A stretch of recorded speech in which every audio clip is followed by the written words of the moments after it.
Alhamdulillah Rabbil Alamin wa bihi nasta'in ala umuri dunya waddin.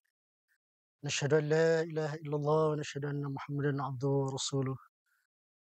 Qala rabbi shrah li sadri wa yassir li amri wahlul 'uqdatam min lisani yafqahu qawli. Subhanaka la ilma lana illa ma 'allamtana innaka antal alimul hakim. Radina billahi rabba wa bil islami dina wa bi Muhammadin nabiyya wa rasulah. Alhamdulillah, terima kasih kepada penganjur atas program baca Head Borneo Santai tapi sampai, anjuran Perpustakaan Universiti Malaysia Sabah. Mudah-mudahan dengan program seperti ini akan memberi sedikit manfaat untuk kita sama-sama mempelajari ataupun memanfaatkan ruang yang ada, khususnya pada hari Jumaat yang berbahagia ini. Alhamdulillah, syukur kita lafazkan kepada Allah Subhanahu wa taala kerana kita masih lagi diberikan ruang dan juga peluang untuk kita sama-sama menjalankan tanggungjawab kita, ya, sebagai hamba Allah di muka bumi Allah ini. Yang mana tugas dan tanggungjawab kita ini merupakan satu perjuangan yang kita perlu teruskan sehinggalah akhir hayat kita, ketika mana kita akan bertemu dengan Allah Subhanahu wa taala.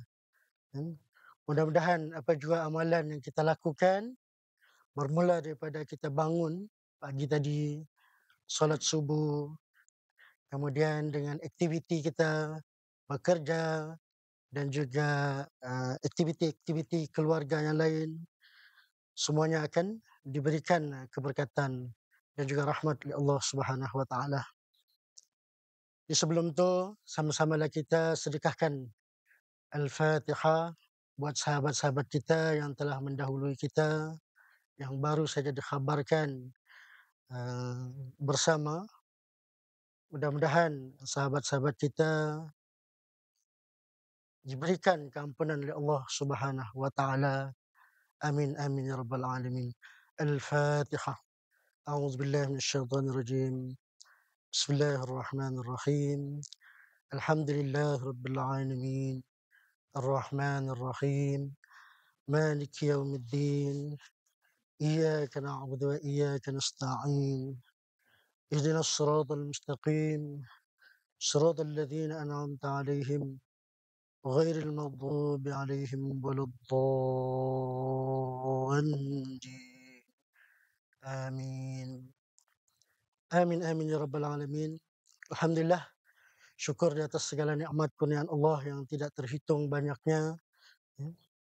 Antara nikmat yang paling besar yang dikurniakan kepada kita sebagai seorang Islam, sebagai seorang manusia, yaitu nikmat iman dan juga nikmat Islam. Dan mudah-mudahan dengan nikmat iman dan juga nikmat Islam ini, Allah Subhanahu wa taala jadikan kita di kalangan hamba-hambanya yang beriman dan juga yang bertakwa di sisinya. Berapa ramai di kalangan kita ada yang masih lagi tidak memanfaatkan nikmat iman dan juga nikmat Islam ni. Sebagaimana contoh yang boleh kita lihat pada hari ini, yang paling dekat dengan kita, khususnya diri sendiri, iaitu saudara mara kita, ahli keluarga kita, isteri-isteri kita, bukan isteri-isteri kita, isteri-isteri masing-masing. Dia pandai jangan. Okey, isteri-isteri masing-masing, kemudian anak-anak kita, adik-adik beradik kita, ibu bapa kita, saudara mara kita, jiran kita yang terdekat, kan, dengan pelbagai alasan, yang solat itu merupakan tunggak utama bagi kita. Dan apa yang kita lihat sekarang, kadang-kadang kita sendiri pun tidak ada kekuatan untuk kita memberikan peringatan bersama. Kadang-kadang mereka ni ada yang memberikan pelbagai alasan, antaranya belum bersedia, kan. belum mendapat hidayah kan, tunggu pencen, itu pun kalau sempatlah kan. Dan juga pelbagai alasan-alasan yang lain yang kita rasa mungkin itu bukanlah suatu alasan sebenarnya bagi kita kan. Dan kita memang tahu bahawa perintah Allah, solat itu sendiri adalah perintah wajib kita laksanakan. Kadang-kadang kita jumpa sahabat-sahabat kita kan, mungkin masyarakat sekitar kita solat, tetapi solatnya itu cuma pada 2 hari raya yang diadakan setiap tahun, iaitu solat hari raya Aidilfitri dan juga solat Aidil Adha. Kan yang itu kita tahu bahwa itu adalah solat yang sangat dituntut dalam Islam kan. Tetapi itu adalah ibadah solat sunat, dan sepatutnya yang kita perlu tekankan ialah solat yang wajib, iaitu solat 5 waktu. Baik, kita berbalik kepada tajuk yang akan dikongsikan, iaitu penghujung ayat itu pasti kan. Bahasa mudahnya sebenarnya ialah kita sebenarnya membicarakan berkaitan dengan kesudahan ataupun um, berkaitan dengan kematian. Seperti mana ayat firman Allah Subhanahu Wa Taala yang kita sering kali dengar dilafazkan oleh guru-guru kita, para alim ulama kan, yang berbunyi dalam Al-Quranul Karim di dalam surah Al-Imran ayat 185 yang berbunyi Bismillahirrahmanirrahim. Kullu nafsin dha'iqatul maut wa innama tuwaffawna ujurakum yawmal qiyamah faman zuhziha 'anil nar wa udkhilal jannata faqad faz wa mal hayatud dunya illa mata'ul ghurur. Tiap-tiap yang bernyawa pasti akan merasai mati, dan bahwasanya pada hari kiamat sajalah yang akan disempurnakan balasan kamu. Ketika itu sesiapa pun yang dijauhkan daripada neraka dan dimasukkan ke dalam syurga, maka sesungguhnya ia telah berjaya. Dan ingatlah bahawa kehidupan di dunia ini meliputi segala kemewahannya dan pangkat kebesarannya tidak lain hanyalah kesenangan bagi orang-orang yang terpedaya. Jadi alhamdulillah, maksud daripada ayat ini Allah Subhanahu Wa Taala menerangkan bahawasanya setiap di kalangan kita, khususnya makhluk yang bernyawa, pasti akan merasai mati. Sebagai contoh, golongan ataupun makhluk yang kita tahu hidup di muka bumi Allah Subhanahu Wa Taala ini, antaranya ialah manusia kan. Yang mana manusia inilah kan yang diciptakan oleh Allah Subhanahu Wa Taala, sama ada dia bersedia ataupun tidak, maka dia akan dijemput oleh Allah Subhanahu Wa Taala. Begitu juga dengan para malaikat kan, yang mana para malaikat ni yang kita tahu bermula daripada ketua malaikat, iaitu malaikat Jibril alaihissalam, malaikat Jibril, Israfil, Israel kan, Mikail, Munkar, Nakir, Rakib, Atid, Malik, Rizwan. Kesemua para malaikat ni akan dijemput oleh Allah Subhanahu Wa Taala. Mereka ini akan dicabut nyawa mereka, dan tinggallah Allah Subhanahu Wa Taala saja di alam ini kan. Kemudian antara makhluk yang bernyawa lagi yang boleh kita lihat pada hari ini, iaitu terdiri daripada golongan jin dan juga para syaitan. Yang mana jin dan juga syaitan ini, jin tadi itu adalah terdiri daripada kalangan jin Islam dan juga jin kafir. Manakala syaitan pula, suatu masa nanti di hari akhirat nanti dia akan ditempatkan di neraka Allah Subhanahu Wa Taala. Dan yang terakhir, antara makhluk yang bernyawa, yang akan dicabut nyawanya oleh Allah Subhanahu Wa Taala ialah terdiri daripada makhluknya, iaitu binatang, daripada sebesar-besar binatang sehinggalah kepada sekecil-kecil, binatang. Okey, dan kehidupan kita sebenarnya pada hari ini, kita melalui beberapa fasa yang kita boleh lihat, daripada awalnya yang kita ni hidup daripada alam roh sebagai contoh.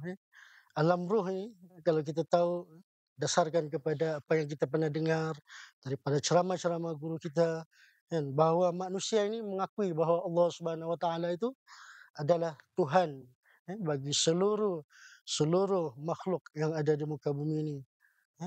Kemudian daripada alam tersebut kita akan berpindah kepada alam alam kandungan, yang mana alam kandungan ni dia ada, kita ni dilahirkan dengan usianya 9 bulan 10 hari, kan. Seterusnya kita akan berada di alam dunia. Di alam dunia inilah kita semua akan ditempatkan oleh Allah Subhanahu Wa Taala, sama ada di syurga. Kita doa mudah-mudahan kita semua dimasukkan ke dalam syurga Allah Subhanahu Wa Taala, dan juga dijauhi daripada neraka Allah. Mudah-mudahan kita sama-sama dapat menuruti perintah Allah Subhanahu Wa Taala dan juga ajaran yang telah ditentukan oleh Nabi Muhammad sallallahu alaihi wasallam melalui Al-Quran yang telah diturunkan. Kemudian fasa yang seterusnya yang kita dapat lihat, kita mungkin sentuh secara ringkas, iaitu alam kehancuran, di mana setiap daripada kita akan dikumpulkan daripada zaman Nabi Adam alaihissalam, kan. Yang kita tahu bahawa zaman tersebut adalah suatu jangka masa yang sangat panjang bagi kita. Kesemua ni akan dihimpunkan oleh Allah Subhanahu Wa Taala di yaumil mahsyar nanti. Kemudian kita akan terus berada di alam kebangkitan, yang mana kita akan dibangkitkan mengikut keadaan amal kita masing-masing, kan. Mudah-mudahan dengan ibadah yang kita lakukan di muka bumi Allah Subhanahu Wa Taala ni, Allah akan berikan balasan yang setimpal. Kemudian yang seterusnya kita akan melalui fasa padang mahsyar. Seperti mana yang kita tahu di padang mahsyar ni, terdapatnya di kalangan kita ni bergantung dengan amalnya masing-masing. Pada ketika itu, mungkin seorang ibu yang tengah mengandungkan anaknya, kan, dia akan melahirkan anaknya disebabkan oleh suasana huru-hara yang berlaku pada ketika itu. Yang mana anaknya tadi dia tidak kenal pun siapa ibu ayah dia masa tu. Kemudian seterusnya peringkat yang kita perlu dan kita akan lalui ialah di mana kita akan mendapat syafaatnya baginda Nabi sallallahu alaihi wasallam, yang pada ketika itu, semua golongan manusia akan datang kepada nabi mereka sendiri, sehinggalah nabi kita itu Nabi Muhammad sallallahu alaihi wasallam untuk mendapatkan syafaat di atas apa yang telah kita lakukan. Sekiranya pada ketika itu amal kita mungkin jauh berbanding dengan sahabat-sahabat kita yang lebih baik. Dan fasa yang seterusnya kita akan melalui hisab, iaitu di mana hisab dan juga penyerahan catatan amal ni, kita akan melaluinya juga dalam keadaan sama ada kita diserahkan amal kita tu melalui sebelah kanan ataupun sebelah kiri. Kadang-kadang benda yang kecil saja menyebabkan kita sendiri, dimasukkan ke dalam neraka Allah Subhanahu Wa Taala. Kadang-kadang disebabkan perkara kecil saja kita sanggup mengukit, kita berselisih faham dengan bos dan sebagainya, kan. Rasanya mungkin tidak mudah untuk kita memaafkan diri kita ataupun orang lain sebagai contoh, kan. Apa salah kiranya kalau kita minta maaf, "Terima kasih bos," kan. "Terima kasih rakan-rakan, sahabat," dan sebagainya, kan. Okey, kemudian yang seterusnya iaitu, timbangan mizan ataupun kita sebut sebagai timbangan amal, kan. Masa itulah kita akan ditimbang amalan kita sama ada timbangan kita ni berat ataupun ringan. Dan seterusnya kita akan melalui fasa-fasa di mana, kita semua umat manusia akan minum di Telaga Kausar. Ini daripada telaga baginda Nabi sallallahu alaihi wasallam, yang mana bila kita minum daripada telaga tersebut, kita tidak akan haus untuk selama-lamanya. Kemudian fasa yang lain lagi yang dapat kita lihat ialah melalui titian sirat, yang mana titian sirat tersebut merupakan laluan yang akan kita lalui sama ada kita akan masuk ke dalam syurga ataupun neraka, di mana bahan bakarnya terdiri daripada manusia, daripada bahan api yang bernyala-nyala, yang berwarna kehitaman, kemerah-merahan. Dan seterusnya yang terakhir iaitu kita akan berada di syurganya Allah Subhanahu Wa Taala sampai bila-bila. Kita doa mudah-mudahan kita dijauhkan daripada neraka Allah dan dimasukkan ke dalam syurga Allah Subhanahu Wa Taala. Dan juga nikmat yang paling besar bila mana kita ni dimasukkan ke dalam syurga Allah Subhanahu Wa Taala, kita dapat melihat sendiri wajahnya Allah Subhanahu Wa Taala yang merupakan nikmat yang paling besar yang kita semua akan lalui suatu masa insya-Allah, kan.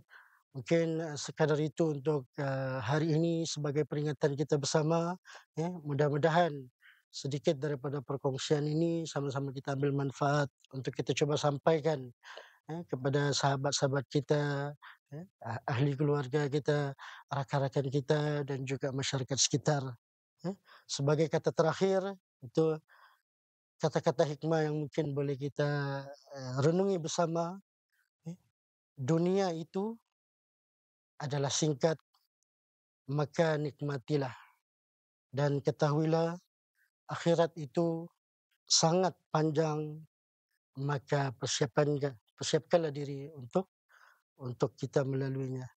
Jadi mungkin sekadar itu saja daripada saya mohon maaf di atas segala kekurangan ataupun kelemahan ataupun mungkin yang saya tersalah sebut.